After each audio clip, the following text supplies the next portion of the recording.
What's going on, everybody? Welcome to another episode of Sports Geek. What's happening? Glad you guys can make it. My name's Errol, your friendly neighborhood host. So, Yankees are making a lot of moves.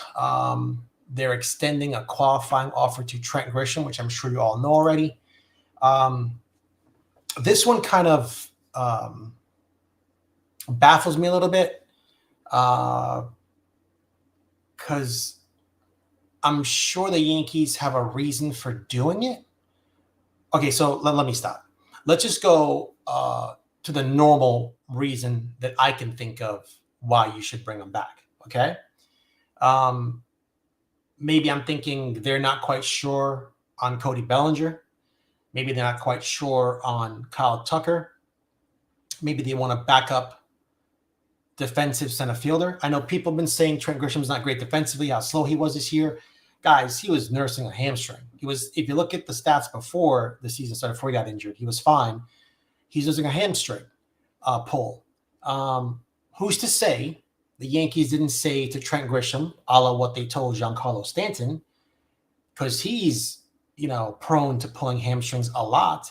Hey, listen, you just got back. Take some easy routes. Don't push it 100%. Do the best you can do without possibly getting injured, because we need you out there, because they need it as bad. Is it a far-fetched idea to even think that they told him that? So I hear different opinions on whether he's slow and defensively bad. Yeah, he was probably nursing a hamstring pull. And defensively, he should be fine. Do I want him back? No. I have nothing against Trent Grisham. I don't want him back. I think that $22 million offer was crazy, but I'm just trying to figure out what's the angle that I'm missing here from the Yankees. Is it to get the draft pick? Are they hoping Trent Grisham just declines the offer?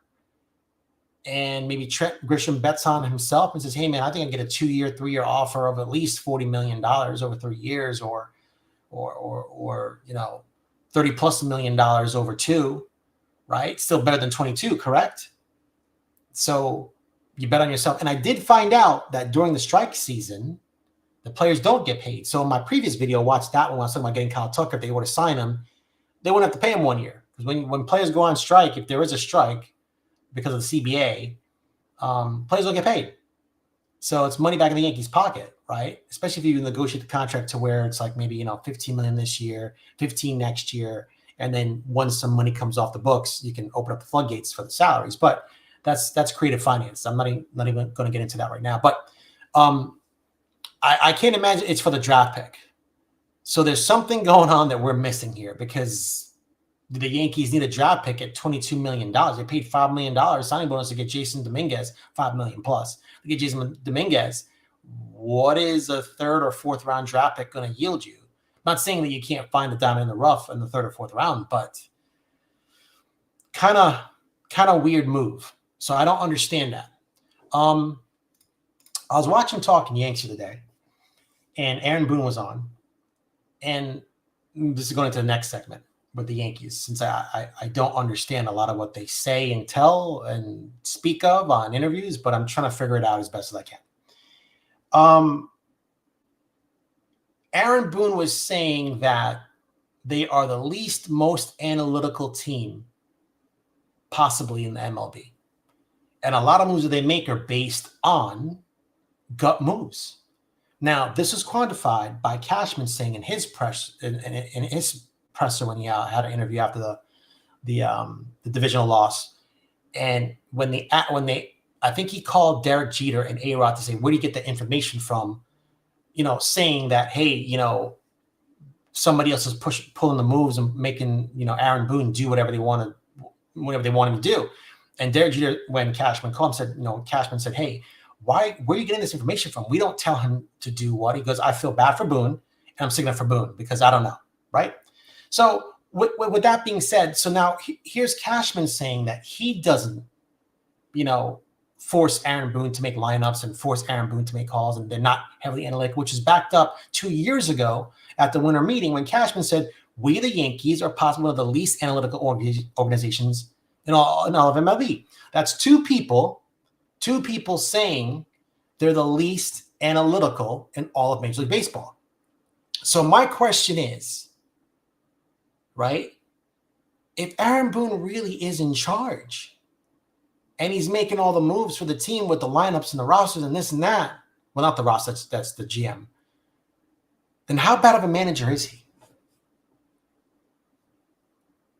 Because he's made some questionable calls and moves in the past that I thought it was all analytical, and to find out that he's the one that's in charge, how bad of a manager is Aaron Boone? Something to think about. If they're not as analytic as they say they are, then my only other question is maybe you should be more analytic. Since you're saying the Blue Jays are more analytic, and this team is more analytic, and that team is more analytic, and they seem to be doing the right things, and maybe you guys should spend some more money on analytics, or the right analytics, because I don't think the analytics that they're getting from their current team is correct. These guys have Volpe shifting, Jazz shifting, the ball gets hit to second base, the ball gets hit to shortstop, if Volpe was there, it would have been automatic out. I mean, this is ridiculous, right? So to me, I'm trying to understand who's making the moves, who's in charge, and what difference it makes for the team. Inquiring minds want to know. But let's kick back to Grisham and the Yankees, right? With $22 million, if he accepts that puts the Yankees in a really weird place, unless the Yankees plan on going over budget, which there were rumors that they were trying to stay under budget this year, under $300 million. The rumor was they wanted to be at $275. Don't know if that's true, just reporting what I hear. A $22 million contract for an outfielder. Does that mean that Jason Dominguez is gone? Does that mean do you not sign Kyle Tucker? Does that mean do you not go after a pitcher? Because Garrett Cole, Clark Schmidt, and Rodon are not starting the season. So you're saying it's going to be Cam Schlittler, Luis Heel, and Will Warren. Okay, Max Fried, there's 4. I guess there's a number 5 guy from AAA maybe I'm going to bring up? I don't know. I would definitely pick up a starter if you can. I don't know where via trade, via free agency. There's a couple of Japanese guys out there that, I think I heard on, what was it? NYY Underground. His name is Imai or something like that. If I'm pronouncing it wrong, I apologize. But, yeah, I mean, if you want to get that guy, that would fill a hole. You could trade for someone. I'm not sure who you would trade for because teams are going to demand your farm, right? Whether you trade for Freddie Peralta, Tarek Skubal, whoever you're looking at, they're going to want something for him. Sandy Alcantara. They're not just going to give these guys away. So how many more people are going to lose from your farm for it, right? As for a bat, Volpe's not going to start the season, right? Would I like to have Bo Bichette? 100%. Are they going to get him? Probably not. They might probably sign Ha-Seong Kim for all I know. I think he opted out as a stopgap until Volpe gets back, I guess. I guess they're really heavy into Volpe. I guess this would be his final chance to do or get it right. One can only hope. Listen, if Volpe rehabs in the minors and he starts to put up some numbers, maybe he's down there for a month working on some stuff. If he comes back up and he kills it, hey man, I'll be happy. We just want production out of the shortstop position, right? If he doesn't, then the Yankees have their answer. I mean, they can't move forward with the guy. And they can bury the arrogance and say it was a failed experiment to call him up that early or to put trust in Volpe. I don't know. They have to decide what they want to do. But I just wanted to come on real quick, point out a few things where I don't understand the extended qualifying offer to Trent Grisham at $22 million. I'm praying to God he doesn't accept it. I'm praying he just goes, man, I can get a 2-year deal at $37 million. And he's happy. Because 2 years, and you know what? And the following year, if baseball strikes, I get, I don't know. I just don't want that $22 million on the books because right now, let me see here. What does Spot Track say? I want to see the Yankee payroll so far.